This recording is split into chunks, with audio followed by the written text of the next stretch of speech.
Si vous n'avez jamais vu de zélotes dans l'évangile, parce que le véritable zélote, ce n'est pas notre frère Serge. Moi, je suis un premier zélote. Amen. Amen. Alléluia. Oui, c'est un passage que nous connaissons tous. Et plusieurs ont déjà prêché là-dessus. Alors aujourd'hui, je voulais qu'on puisse prendre cela comme un partage. Parce que ce que Dieu a fait ici, c'est essayer un peu de mettre Abraham à l'épreuve. Souvent, on a prêché que Dieu avait tenté Abraham, mais nous devons faire la différence entre tenter et éprouver, donc passer quelqu'un à l'épreuve. Dieu n'a pas tenté Abraham. Dieu voulait passer Abraham à l'épreuve, éprouver Abraham. Vous voyez, il y a une différence. Donc, Dieu voulait qu'Abraham puisse passer par l'épreuve. Il n'y a que le diable qui vient tenter. Amen. Mais Dieu nous fait passer par une épreuve pour voir notre foi, pour voir si réellement nous l'aimons. Parce que tout le monde dit que j'aime Dieu, j'aime Dieu, j'aime Dieu. Est-ce que tu as déjà rencontré quelque chose et tu te sacrifies pour manifester cet amour-là que tu dis que tu aimes Dieu? Vous voyez un peu? Alors, dans ce passage, nous voyons Dieu qui vient voir Abraham après l'avoir béni avec cet enfant unique qu'Abraham attendait depuis longtemps. Mais ce qui avait attiré mon attention dans ce passage est que Abraham va prendre son fils pour aller le sacrifier, alors qu'il était avec sa femme. Il était avec sa femme Sarah. Mais curieusement, Abraham ne va pas dire à sa femme que le Seigneur m'a demandé d'aller sacrifier notre fils. Comme j'ai déjà dit ça une fois ici, que si... Ah là là, c'est mon Jésus qui est bon. Ah là là, c'est mon Jésus qui est bon.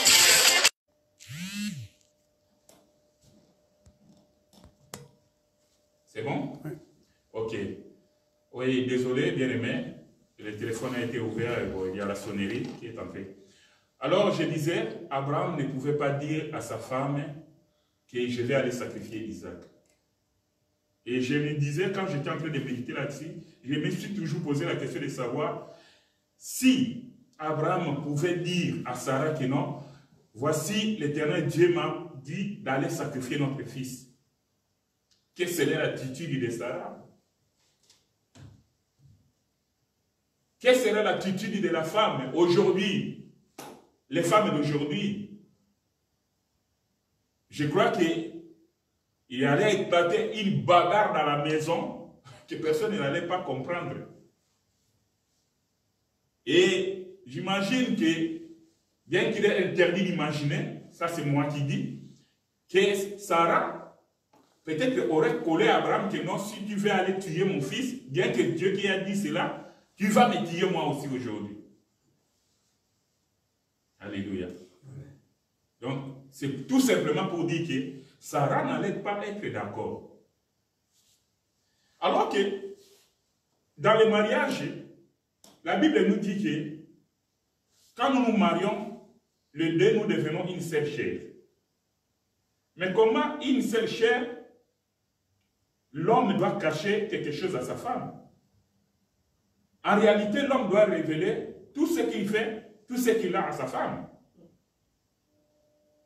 Mais pourquoi dans ce cas ici, Abraham ne doit pas dire à sa femme?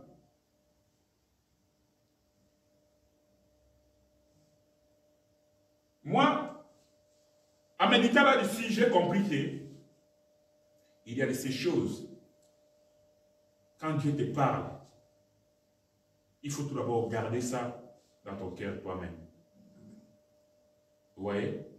Surtout quand Dieu te donne une mission, une vision. La femme, elle l'aide. Elle est là pour nous aider. Mais la femme aussi peut te décourager dans la mission pour laquelle le Seigneur t'a appelé. Vous voyez? Mais peut-être on peut me poser la question, mais papa Mobembo, qu'est-ce que tu racontes là? Parce que la femme, c'est une aide pour aider son mari à accomplir la mission. Oui, c'est bien beau. Mais dans la Bible, toujours, nous avons des exemples des femmes qui ont dévié leur mari de leur mission. Alléluia. Nous connaissons le cas d'Akab. Nous connaissons le cas de Salomon. Salomon, l'homme que Dieu a donné toute la sagesse, toutes les richesses du monde. Et la Bible dit que jusqu'aujourd'hui, il n'y a personne qui peut égaler à Salomon. Mais qui a dévié le cœur de Salomon? C'est la femme, les femmes. Vous voyez un peu? Donc, en ce qui concerne les choses spirituelles, les hommes sont appelés à être un peu prudents. Tout ce qui est dans la maison, tout ce qui est les finances et consorts, soit clair, soit ouvert avec ta femme. Mais si tu as reçu une mission, un message, une vision quelconque, entre tout d'abord dans la prière. Reste avec Dieu. Reste avec Dieu avant de communiquer à ta femme. Alléluia. C'est très important. C'est très important. Vous voyez, nous avons des enseignements, comme moi j'ai l'habitude de dire, moi quand je regarde une vidéo, ou bien la télé, je regarde ça avec la pensée de Dieu. Et tu vas voir que Dieu me parle, me donne les messages pendant que je regarde la vidéo ou bien je regarde la télé. C'est comme ça. Et j'ai vu qu'un homme qui était héritier de la parcelle de son père, avec sa femme, ils sont bien, ils se confient, tout consort. Et la femme lui pose la question, est-ce que la parcelle que nous vivons là, c'est votre parcelle? L'homme dit oui, c'est notre parcelle. Notre papa nous a laissé. En bon, c'est la femme qui va proposer à l'homme pour qu'on puisse vendre la parcelle. Vous imaginez?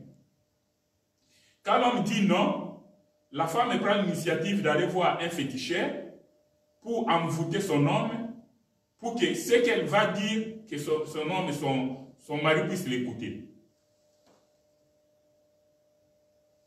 Et dans cet envoûtement-là, le monsieur a haï sa petite sœur à telle enseigne qu'il avait dit qu'il allait tuer sa petite sœur à cause de la femme. Donc, dans des choses spirituelles, quand Dieu envoie même son ange pour annoncer la naissance de Jean-Baptiste, vous allez voir que Dieu va faire le même mouvement pour parler aussi à la femme. Quand Dieu envoie son ange pour parler à Joseph, Dieu va prendre le soin d'envoyer son ange et de parler aussi à Marie. Pour que, quand la chose arrive, que les deux puissent avoir la même vision. Ici, Dieu a fait cela, a permis qu'Abraham ne puisse pas dire à sa femme, parce que Dieu cherchait en Abraham la foi. Parce qu'il savait ce qu'il allait faire avec Abraham. Il savait qu'Abraham allait devenir le père de la multitude. Et la Bible dit que toutes les nations te diront, seront bénies en toi. Voilà. Toutes les nations seront bénies en toi. Mais l'Éternel Dieu, c'est toi qui m'as promis la postérité. Et le Dieu là même vient me poser, me demander que je puisse sacrifier le même fils où va sortir ma postérité. Mais nulle part, j'ai vu Abraham discuter avec Dieu. Après avoir reçu ce message de Dieu, Et Abraham se lève des bons matins pour partir sur la montagne de Moria. Sans rien dire. Mais, qu'est-ce qu'il va prendre? Abraham se leva de bon matin, sella son âne, et puis avec lui 2 serviteurs et son fils Isaac. Il fendit du bois pour l'Holocauste et partit pour aller au lieu que Dieu lui avait dit. Le 3e jour, Abraham leva les yeux, vit les lieux de loin. Et Abraham dit à ses serviteurs, restez ici avec l'âne, moi et les jeunes hommes, nous irons jusque-là pour adorer et nous reviendrons auprès de vous. Alléluia. Comme nous avons l'habitude de dire, la Bible du début jusqu'à la fin nous raconte l'histoire de Jésus-Christ. Regardez vraiment dans l'histoire d'Abraham avec Isaac. Qui pouvait imaginer que c'était l'œuvre de la croix? Vous voyez cela? Jusqu'à aujourd'hui, beaucoup de serviteurs de Dieu, beaucoup de prédicateurs, jusqu'à aujourd'hui, ne comprennent pas lorsqu'ils touchent ce passage que c'était l'œuvre de la croix. Comme j'ai l'habitude de le dire, c'est un film que Dieu est en train de tourner. Mais pour un temps lointain, fixé par lui-même.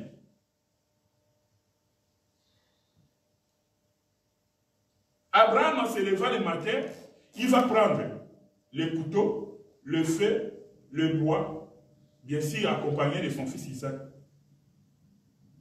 Mais pourquoi on doit nous énumérer toutes ces choses-là? Parce que c'était significatif. Amen. Alléluia. Amen. Et quand ils arrivent là, Abraham va faire le mouvement. Et dans ce mouvement-là, nous comprenons qu'Abraham arrive quelque part, il laisse l'âme. Il va laisser les 2 serviteurs. Et lui et l'enfant vont monter. Jusqu'au sommet de la montagne. Il dit là où l'Éternel lui avait indiqué qu'il devait sacrifier son fils. Quand la Bible nous parle des 3 jours de marche, là nous connaissons. Parce que nous sommes de la maison. Les 3 jours ne sont rien d'autre que la loi, les prophètes et les psaumes. Vous voyez cela? Donc les 3 jours. Mais après le 3e jour, Abraham doit faire le mouvement de monter. En réalité, c'est Isaac qui monte sur la montagne. Mais c'est Abraham qui accompagne Isaac. Or, Abraham, c'est le père. Isaac, c'est le fils. Par là, nous comprenons que le fait qu'Abraham arrive là et laisse l'âne, le serviteur, pour qu'il puisse monter, nous comprenons que le mouvement qu'Abraham est en train de faire ici n'est rien d'autre que le père qui typifie la force, l'homme, et Isaac, en ce moment-là, typifie le Seigneur Jésus-Christ, typifie aussi la faiblesse. Donc la femme. Alléluia. Le mouvement, 3 jours après, les 2 serviteurs doivent rester. Ils doivent rester, mais avec l'âne aussi. Par là, j'ai compris qu'il y a un peuple qui était en marche avec les pères. Mais à un moment donné, Dieu doit stopper cette marche-là. Dieu doit stopper ce peuple-là quelque part. C'est la même chose lorsque le Seigneur Jésus-Christ rencontre la femme samaritaine, alors que le Seigneur Jésus-Christ marchait avec ses disciples. À un moment donné, le Seigneur Jésus-Christ doit stopper les disciples pour s'occuper de la femme. Vous voyez cela? Donc, il stoppe les disciples ici, en les envoyant aller acheter des choses à manger. Alléluia. Amen. Essayez un peu de méditer là-dessus. Est-ce que Jésus avait combien de disciples? 12 disciples. pour aller acheter du pain, à quelque chose à manger, est-ce qu'il devait partir tous les 12?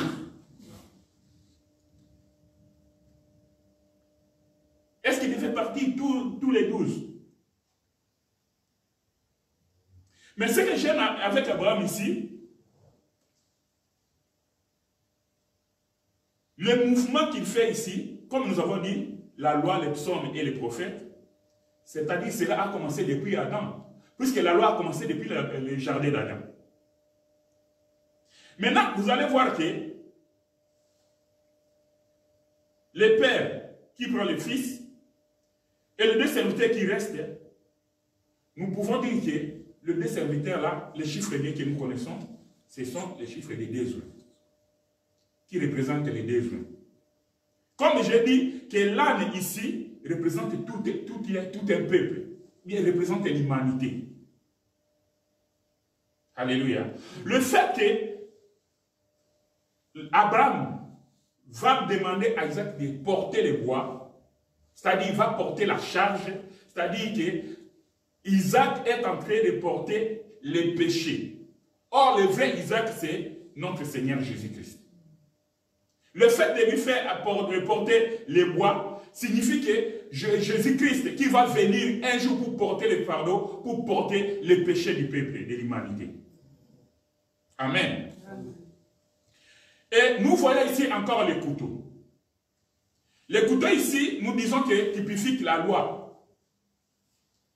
Pourquoi? Parce que c'est la loi qui a tué Jésus-Christ.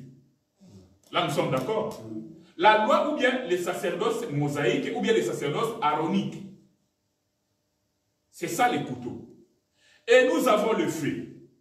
Le feu ici typifique les jugements de Dieu. Nous sommes tous d'accord, non? Amen.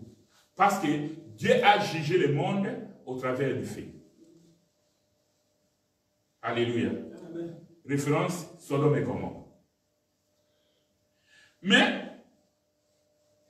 lorsque Isaac se charge de bois, c'est-à-dire typifiait ou bien signifiait le Seigneur Jésus-Christ qui va venir, qui va prendre nos charges, notre charge. Voilà pourquoi la Bible dit que le Seigneur Jésus-Christ, lorsqu'il était sur la terre, lorsqu'il marchait, lorsqu'il prêchait, il va dire un jour, venez à moi vous tous qui êtes fatigués et chargés, et moi je vous donnerai du repos. Alors, moi j'ai toujours dit que quand nous lisons la Bible et quand nous méditons sur la parole, nous devons beaucoup faire attention même à l'ordre des mots. L'ordre des mots. Ça a une grande importance devant Dieu. Mais quand nous prêchons, des fois nous allons vite à maison, des fois bon, nous ne savons pas, nous inversons les mots. Moi, quand je lis la parole, je fais toujours attention à ces choses-là.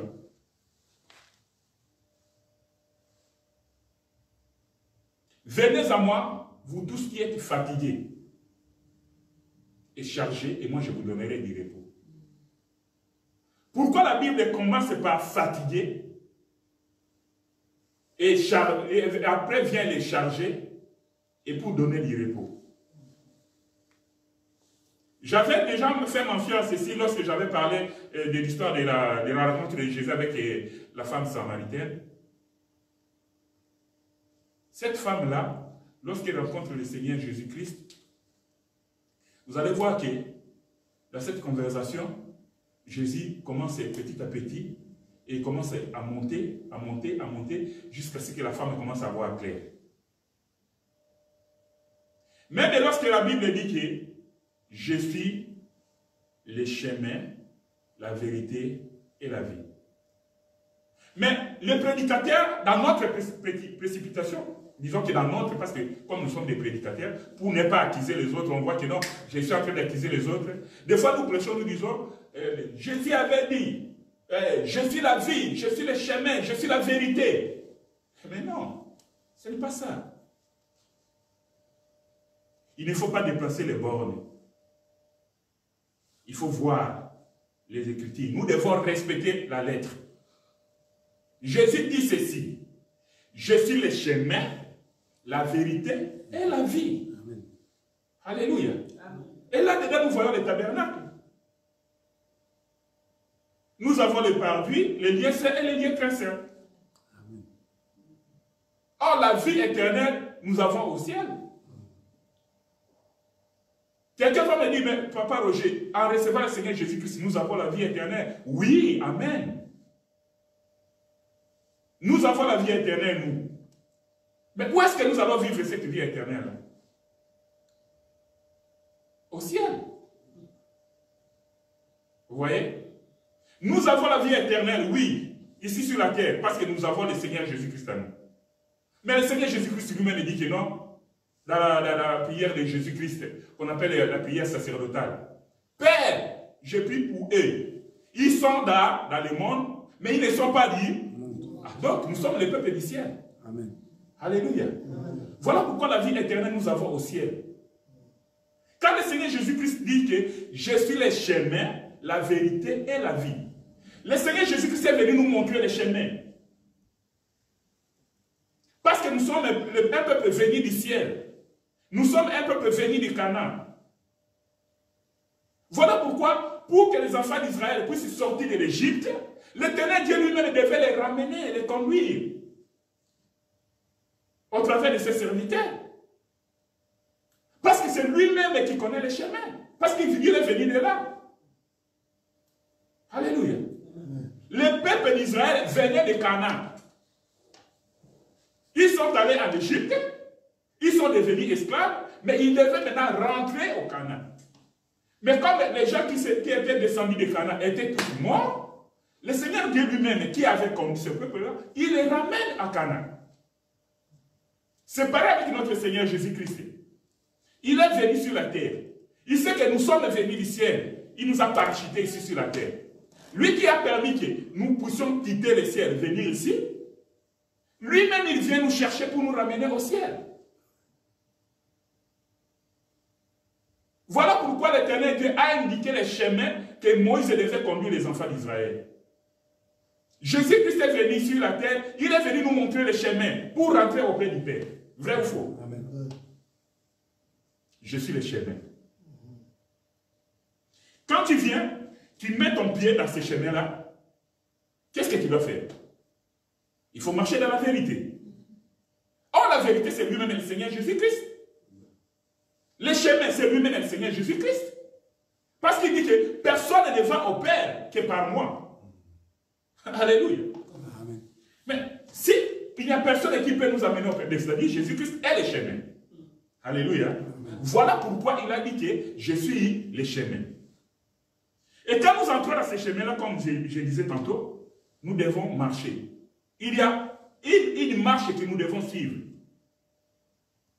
On ne marche pas n'importe comment. En Lingala, quelqu'un dirait, on ne marche pas ngoulou dans ce chemin-là. Jésus-Christ est la vérité. Parce que la Bible dit que ta parole est la vérité. Or, Jésus-Christ, c'est la parole de Dieu. Donc, Jésus-Christ lui-même est la vérité.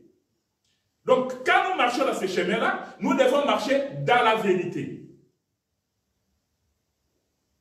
Et quand nous marchons dans la vérité, en conséquence, en récompense, nous avons quoi? La vie éternelle.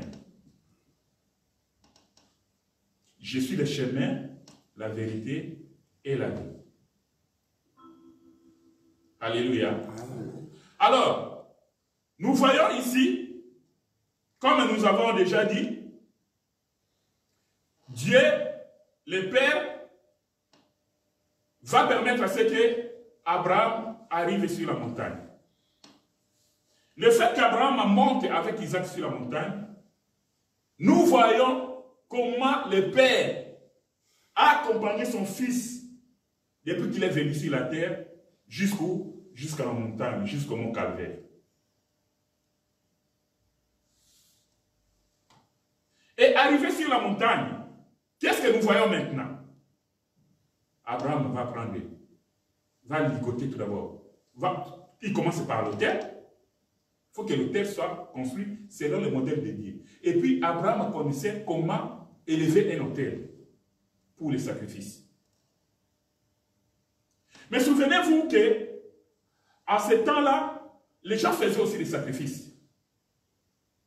Mais c'était pardon, chaque peuple, chaque nation faisait les sacrifices à sa manière. À ce temps-là, les gens vraiment ne faisaient pas de sacrifices humains. C'était des animaux. Mais c'est plus tard, avec le dieu de Moloch hein, et les autres, ils vont commencer à faire des sacrifices humains, de sacrifier les enfants, de jeter les enfants au feu et consort. Mais ici, c'est Dieu qui vient demander un sacrifice humain. Alors que Dieu ne pouvait pas accepter qu'un être humain puisse sacrifier un être humain. C'est là où nous disons que Dieu était en train de tourner son film ici. Avec ces acteurs qui sont là-dedans.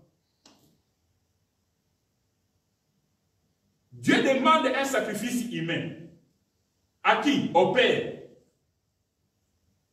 Donc, c'est le Père qui a besoin d'un sacrifice humain. Voilà pourquoi dans les cieux, un jour, le Seigneur était assis. Il regarde le monde, il regarde l'humanité.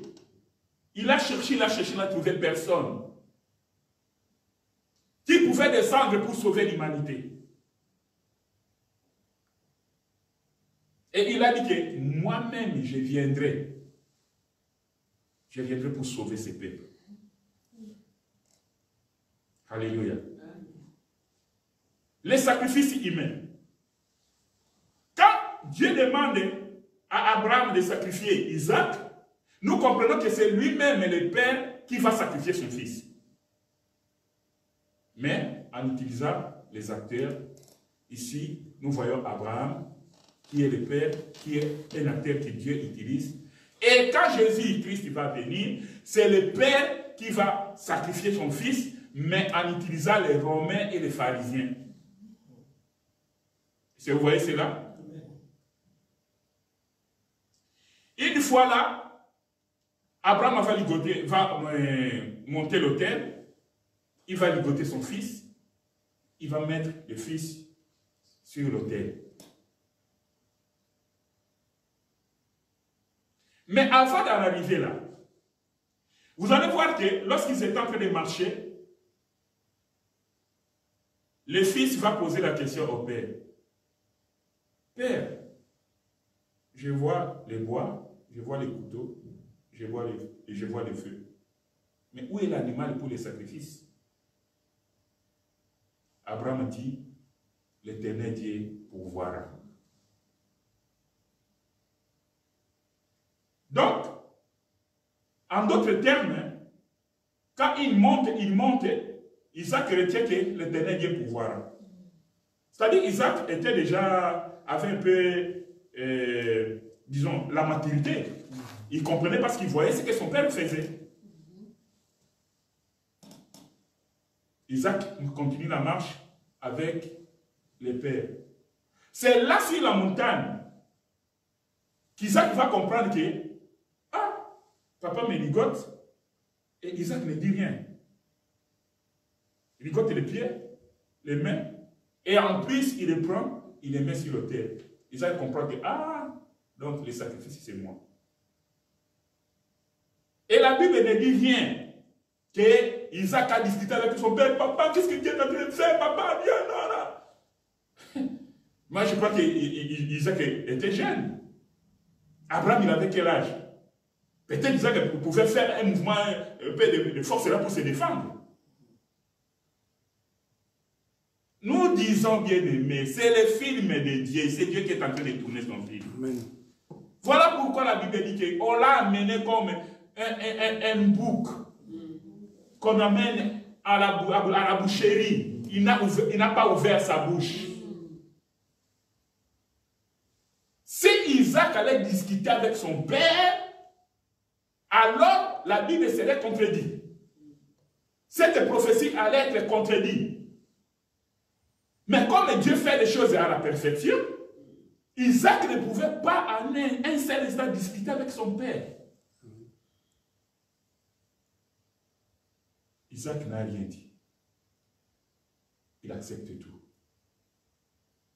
Mais Dieu, à ce moment-là, comme il avait déjà parlé à Abraham, Dieu ne dit plus rien. Il croise les mains. Comme est venu et il savait la mission pour laquelle il était venu.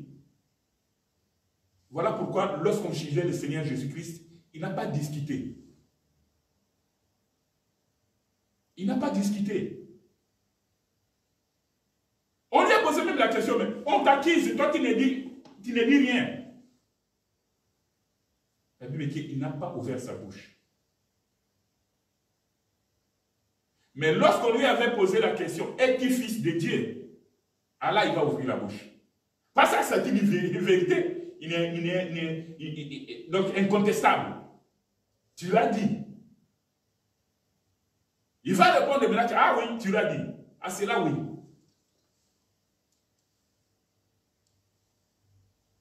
Le Seigneur Jésus-Christ, sur la croix de Golgotha, le sang est en train de couler. La couronne d'épines sur sa tête.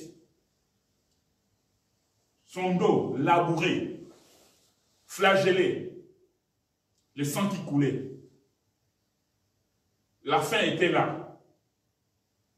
Parce qu'à ce moment-là, il était vraiment un humain 100%. La fatigue était là. La croix sur les épaules. Lorsqu'il croise les femmes de Jérusalem qui pleuraient lorsqu'ils voyaient le Seigneur Jésus-Christ dans cet état-là, elles l'ont connu comme un prophète. Ils ont cru en lui. Et commençaient à pleurer et à pleurer.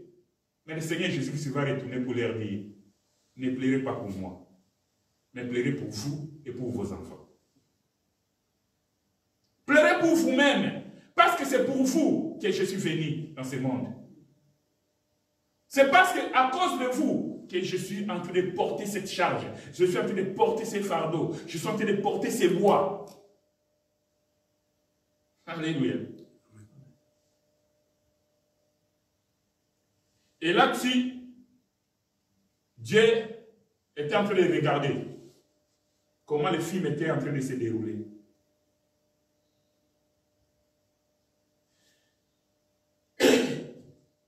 Abraham, tout est déjà fait prêt. Abraham prend le couteau, soulève pour tuer son fils, pour sacrifier son fils. Dieu était aussi capable de laisser Abraham d'aller avec son action jusqu'à la fin et puis ressusciter Isaac. Alléluia. Mais pourquoi Dieu n'a pas permis qu'Abraham, lui qui est capable de tout, qui est la vie, qui est la résurrection, Dieu, l'éternel Dieu, pourquoi il n'a pas permis qu'Abraham puisse tuer tout d'abord Isaac, les sacrifier et puis les ressusciter? C'était pour nous montrer la différence, pour faire la différence. Quand nous disons qu'il y a une différence entre Jésus et Christ, les gens sont étonnés.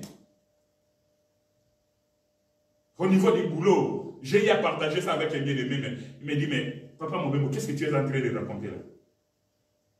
Moi, j'ai dit, tu ne sais pas la différence, qu'il y a une différence entre Jésus et Christ. C'est lorsque nous sortons les témoins, donc en d'autres termes, les Écritures, que les bien-aimés commencent à voir la lumière. C'est pour cela qu'il est très très important. Nous avons ce devoir-là de toujours parler, de partager la parole aux gens qui sont tout autour de nous. Alléluia. Et c'est bien le même a promis qu'un jour il viendra nous visiter ici. Amen. Moi je dis viens, tu vas entendre des choses que tu n'as jamais entendues. Alléluia. Amen. Parce que la Bible promet, dit que les choses que l'oreille n'a pas entendues, ce que les yeux n'ont pas vu, ce qui ne m'a pas monté dans le cœur de l'homme, ce sont les choses que Dieu va faire. Amen. Alléluia. Amen. Isaac monte sur l'autel. Isaac va descendre.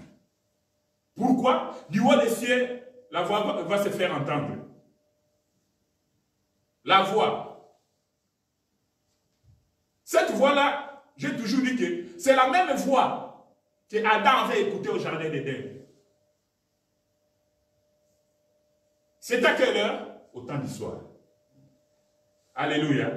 Parce que Dieu avait rendez-vous avec l'homme les soirs.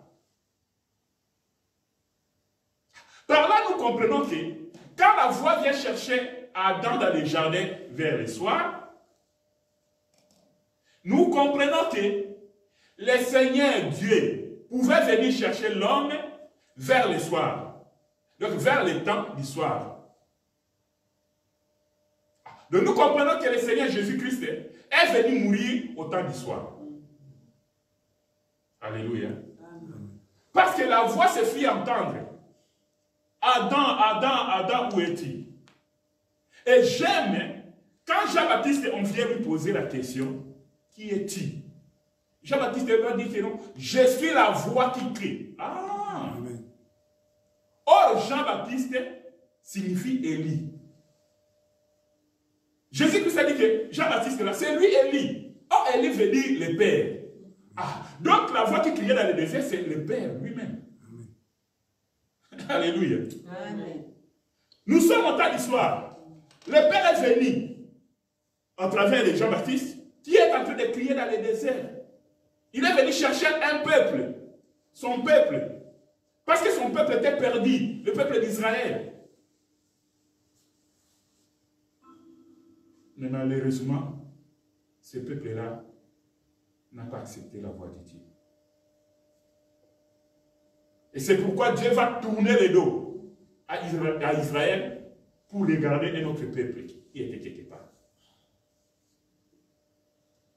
Alléluia. Amen. Nous voyons ici, comme je l'ai dit, l'âne qui reste, c'est tout un peuple. Mais ce peuple-là, il ne va pas rester seul, il doit rester avec des serviteurs. Comme nous avons dit, après l'œuvre de la croix qui va se passer là-bas, le peuple qui était resté au bas de la montagne, il va recevoir les besoins. Alléluia. Le peuple qui a manqué le temps de la grâce, le temps que nous sommes en train de traverser, le temps que nous sommes en train de passer avec le Seigneur Jésus-Christ, c'est Israël est là. Autant ici, d'Abraham, dans le passage que nous sommes en train de lire, qui était représenté par Anne, ils auront les besoins. Les besoins vont venir pour enseigner à ces peuples-là les saluts. Et comme la Bible le dit, c'est à ce moment-là qu'Israël va recevoir. Israël maintenant va écouter la voix de Dieu pour revenir au Seigneur, à l'éternel Dieu. Donc la voix se fit entendre du haut des cieux. Abraham, Abraham, ne fais pas du mal à l'enfant. Parce que je vis. Et je comprends que tu m'aimes. Donc pendant tout ce temps-là, Dieu n'avait pas vu qu'Abraham l'aimait. Voilà pourquoi je vous ai dit ici que souvent nous avons l'habitude de dire moi j'aime Dieu, j'aime Dieu. Utilisez tous les mots que vous voulez. Seigneur Jésus-Christ, je t'aime, je t'adore. Ça, ce sont des paroles. C'est au moment, au temps difficile, au moment du sacrifice, au moment où l'Éternel te dit que non, ce que tu as là, prends ça, mets ça à la disposition de mon église, de l'assemblée. Tu regardes ce que tu as, tu dis, ah Seigneur, je peux mettre ça à la disposition. C'est là où le Seigneur est en train de chercher à voir si tu l'aimes ou pas. Voilà pourquoi les pasteurs qui aiment escroquer le peuple de Dieu, ils disent que non, venez avec l'offrande, il faut donner l'offrande qui te fait cœur, tu vois, même dans la somme de l'argent est garanti là. Donc tu n'as pas d'autre argent qui gagne que ça. Donne ça parce que c'est quelque chose, tout ce que tu as comme garantie, c'est ça. Comme économie, donne ça à Dieu. Et Dieu va te bénir. Alléluia. Quelque chose qui te fait mal. Non. Dieu cherche à avoir si nous aimons véritablement. Lorsque nous avons un péché chéri, et Dieu te demande de sacrifier ce péché-là. Une copine, un copain que tu aimes tant, et tu sais que vous vivez dans la fornication, Dieu dit que oui, sacrifie-les, abandonne-les pour moi. C'est là où Dieu trouve que non, tu l'aimes véritablement. C'est une épreuve. Nous sommes des humains. Nous ne sommes pas des extraterrestres, nous ne sommes pas des esprits, nous ne sommes pas des anges. Nous avons la chair, nous avons l'eau et le sang. Des fois, Dieu nous fait passer dans ces épreuves comme ça, pour voir si nous sommes obéissants. Abraham ici a prouvé son obéissance à Dieu. Abraham ici a prouvé son amour à Dieu. Est-ce que véritablement nous aimons Dieu? Parce que Dieu ne vient pas nous tenter. Dieu nous fait passer par des épreuves pour voir si nous sommes obéissants à lui. Pour voir si nous l'aimons véritablement.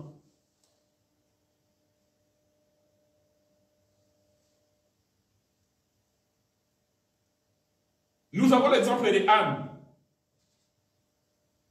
Anne qui avait un fils. Mais gloire à Dieu. Anne lui-même avait fait la promesse. Vous savez, tu peux dire quelque chose. Tu peux faire un vœu. C'est ce que nous vous enseignons tous les jours ici. Quand tu fais un vœu à Dieu, il faut faire de ton mieux pour l'accomplir. Bien que ça te fait mal. Ici, nous avons Anne, dans la parole de Dieu, qui a fait un vœu à Dieu. Mais Anne, une femme stérile, pendant un long moment, en voyant l'enfant. Mais Anne pouvait aussi changer d'avis. Il dit, ah, Seigneur, bien que je t'avais fait la promesse, pardon. Si tu m'avais donné, mais non, Seigneur dit, je te donne le premier. Mais Anne, c'est l'une des femmes dans la Bible qui nous donne un enseignement de l'obéissance. Qui nous donne un enseignement sur l'amour de Dieu, envers Dieu. Dieu a tant aimé le monde, il nous a donné. Et nous, à notre retour, qu'est-ce que nous nous donnons? En retour, qu'est-ce que nous donnons à Dieu? Voilà pourquoi l'homme de Dieu, le prophète Samuel, pouvait dire, l'obéissance vaut mieux que le sacrifice. Alléluia. Amen. Tu peux venir à l'église. Tu peux payer même le loyer de tout un mois seul. Tu peux donner des offrandes ici. Quand nous donnons les 10 euros, les 20 euros, toi qui donnes les 100 euros. C'est bien beau. Mais est-ce que tu es obéissant à Dieu? Lorsque le Seigneur te parle, par les enseignements, par les prédications, lorsque le Seigneur te parle, par tes songes, lorsque le Seigneur te parle dans ton cœur, le Saint-Esprit te dit que non, l'acte qu'il était en train de poser, c'était un mauvais acte. Est-ce que tu obéis? Ou bien tu te contentes seulement à tes sacrifices, ce que tu fais, ce que tu es pour l'Église?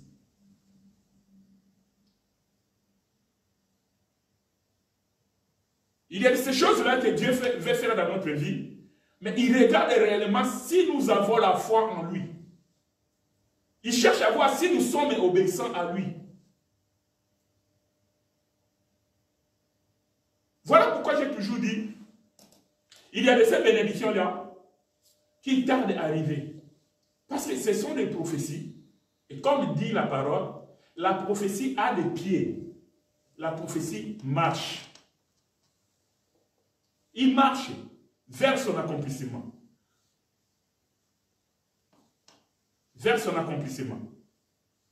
Mais à cause de notre comportement, des fois la prophétie ralentit les pas. Parce que Dieu ne trouve pas l'obéissance. Dieu ne trouve pas que nous avons démontré que nous l'aimons véritablement.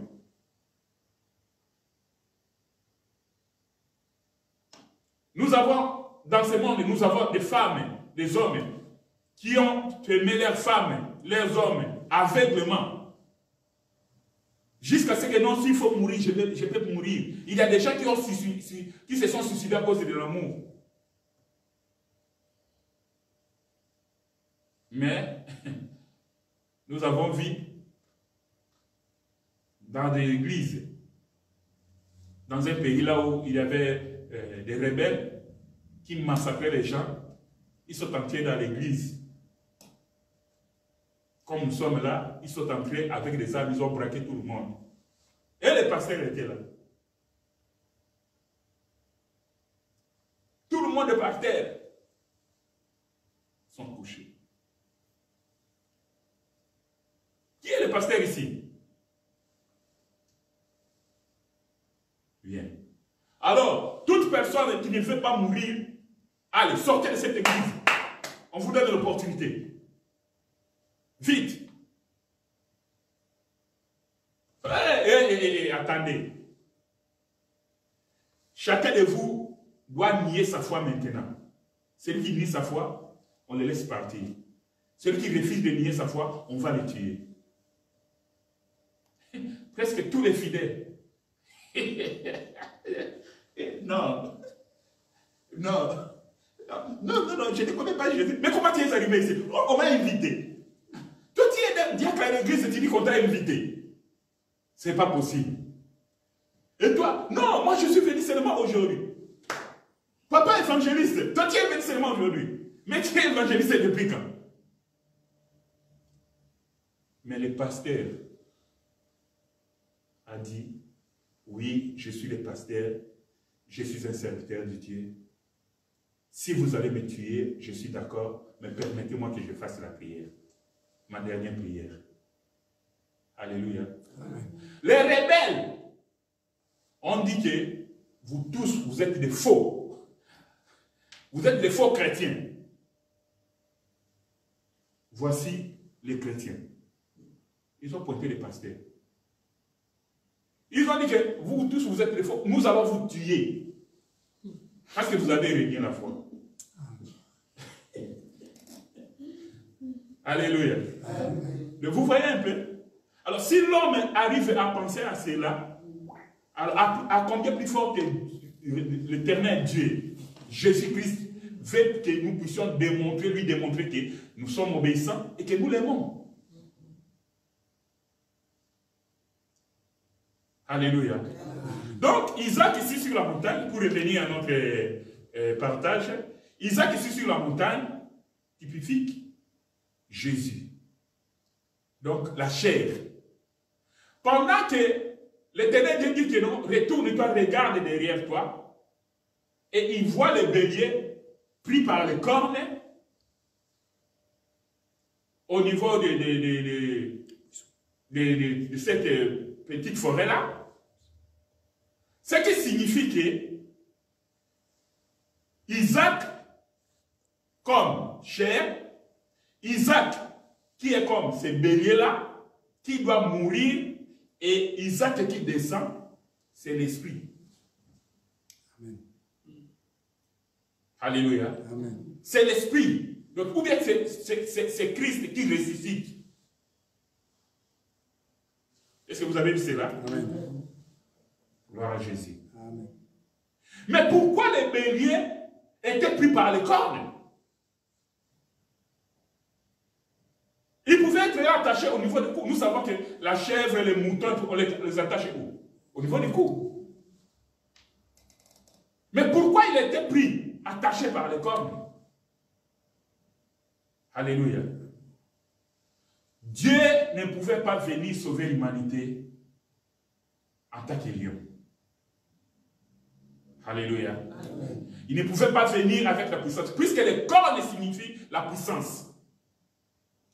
Les cornes signifient la force. Il fallait tout d'abord que les cornes soient attachées et Abraham va venir librement prendre les béliers pour les sacrifier. Voilà pourquoi le Seigneur Jésus-Christ, lorsqu'il est venu, plusieurs fois, les Sanhédrins, les pharisiens, les sadducéens se sont complétés pour l'arrêter, pour le tuer. Mais personne ne pouvait l'arrêter. Parce qu'à ce moment-là, il était le bélier avec les cornes. Il était le lion. Alléluia. Il avait toute la puissance. Il avait sa divinité en lui. Mais une parenthèse, lorsqu'il va arriver sur la montagne, qu'il va monter, sur l'autel. Parce qu'il a porté le fardeau, à ce moment-là, nous voyons notre Seigneur Jésus-Christ sur la croix. Au moment où il a porté les péchés de l'humanité, c'est le Père va l'abandonner, va le quitter. Et Jésus-Christ va dire, Père, Père, Elohim, Elohim, lama sabachthani, pourquoi m'a abandonné? C'est à ce moment-là que Jésus avait porté le fardeau de l'humanité, que Jésus avait porté les péchés, que Jésus avait porté ton péché bien-aimé, que Jésus avait porté mon péché. Voilà pourquoi cette exhortation, la parole, l'enseignement que nous écoutons ici, c'est comme de l'eau. Nous venons toujours vous arroser pour que vous puissiez croître, pour vous maintenir, pour que vous vous rappelez toujours de l'œuvre de la croix, de ce que le Seigneur avait accompli pour toi, pour moi. Et cela n'est pas en fait bien-aimé. Le temps que nous sommes en train de traverser, bientôt la trompette va sonner. Que ce soit le peuple, que ce soit nous les serviteurs, nous devons doubler le contrôle de notre vie. Nous devons bien réviser notre marche. Parce que nous ne savons pas quand la trompette va sonner. Tout ce que nous devons faire, bien-aimés, il faut toujours penser à l'œuvre de la croix. Et il faut toujours savoir, que te souvenir, que te rappeler que ce n'est pas cette vie que nous avons ici sur la terre, c'est l'unique vie que nous avons. Il y a une vie meilleure qui nous attend après. Amen. Alléluia. Amen. Voilà un peu les partages que Dieu a mis dans mon cœur pour que nous puissions partager ce soir. Et que le Seigneur nous aide. En fait, que chaque jour, nous puissions être obéissants et que nous faisions un effort pour montrer à ce Dieu-là que nous l'aimons. On n'aime pas Dieu seulement avec des paroles, avec des actes. Nous devons poser des actes. Et les fruits du Saint-Esprit, les fruits qui sont dignes de la repentance, doivent être manifestés dans notre vie. Et c'est comme ça que le Seigneur va nous amener dans sa présence. Il viendra nous chercher et lorsque la trompette va sonner, nous irons avec le Seigneur. Et que le Seigneur nous bénisse. Amen.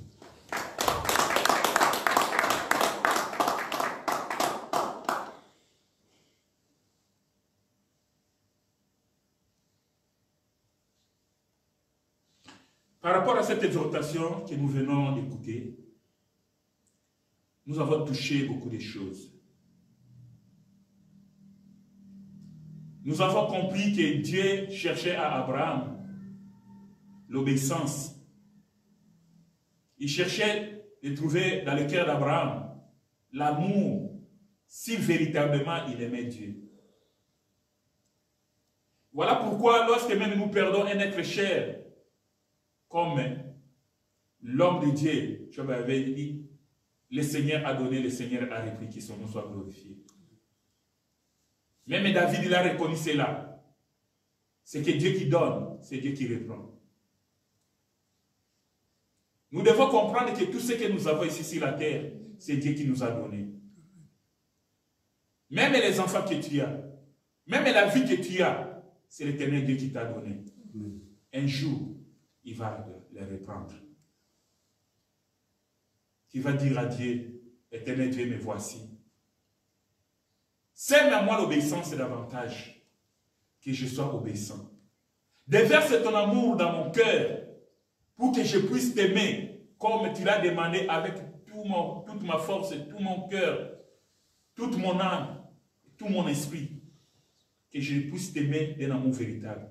Élevons nos voix et commençons à prier dans les noms puissants de notre Seigneur Jésus-Christ. Éternel notre Dieu, une fois de plus, Seigneur, nous voici. Nazakomata ngai, nazakomata ngai, nga nazakomata.